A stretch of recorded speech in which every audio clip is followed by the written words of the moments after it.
It's Katrina. I want to show y'all some sewing differences between 3 different fabrics that I sewed today and how they all very much vary by the stitch length, width, tension, stitch selection, all that kind of stuff. So first I'll show you my dress. You can see it this way. This is like a stretchy texture. The way that I sewed it, I actually kind of sewed it the wrong way to where it's like not as stretchy. Like one side is more stretchy than the other, but it works out either way. It's still stretchy either way, so it works really good for dresses. All right, so this is about how it looked. It was tension 3 instead of auto. The stitch width, I want to say that was about 3 as well. And the stitch length, I wanted to say was 3.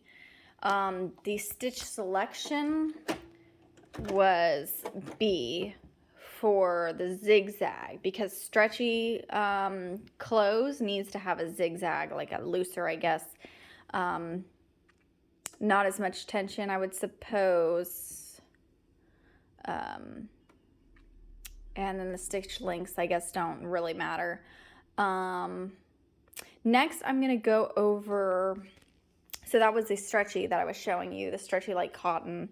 It might have been polyester, actually. And then this is, on like sheer. And I actually continued the sheer with doing the zigzag, and that was a mistake. As you can see, it kind of bunched. But it's okay, because like when you wear it, it's on the bottom, so it doesn't really, it's not noticeable, and it kind of looks cute having that little bunchy. But I did play around with it because I didn't really know how to work with sheer.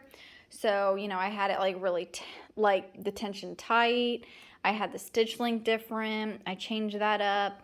As you continue on, you can see that I then realized, like, well, the pattern before, if you go on the inside, you can tell that the pattern before was already like kind of a, I guess you would say a short stitch length. And it was like loose. So then I did that. I did a short stitch length, and I made it looser and less wide. So it ended up being like a 1 stitch length, a 1 stitch width. I think I ended up going with 1.5. I liked that better for this machine. The tension, I went back to auto. And then the stitch selection, I did not do zigzag. That was bad because I bunched it. So I went back to just a regular line stitch, lower, stitch length and width, and that helps a lot. So it looks a lot better on one side and then kind of bunchy on others, but that's okay. No one can really notice it at the bottom of the dress and whatnot.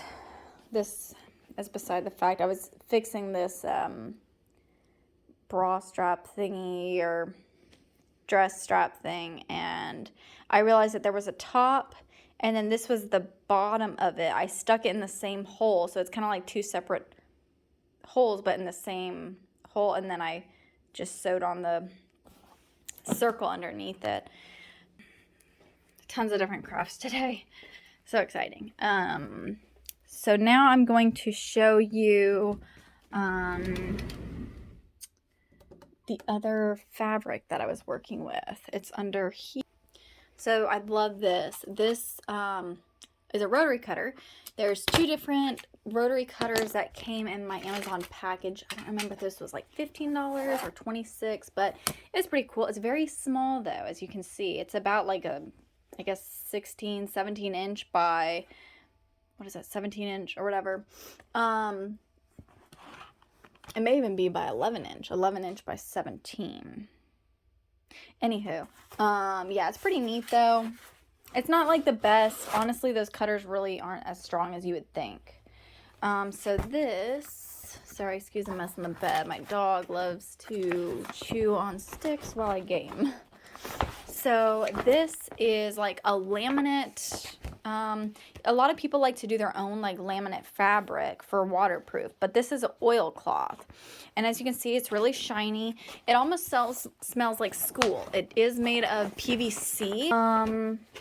So we know that's like a toxic thing. If you breathe it in, it can be bad for your respiratory, especially for kids.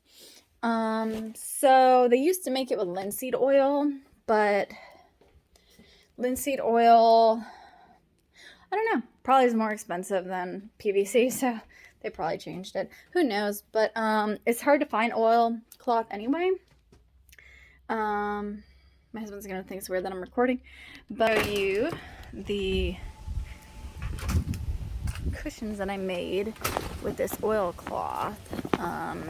When you sit on them, though, you hear this big, like, kind of a whoopee cushion, like, letting out the air. Yeah, you helping? So, but they're really beautiful, and they work really well. Like, you can see it still, like, has enough air and, like, fluff in there. So that was about a yard that I used to make those two pretty big size cushion. If you want to compare them to that. Good than most things that you can get industrial-wise. Yeah, so those are the different fabrics that I used. Was the oilcloth, the sheer, and then this stretchy, like, cotton polyester thing for the oilcloth. The tension, I believe I actually used the same.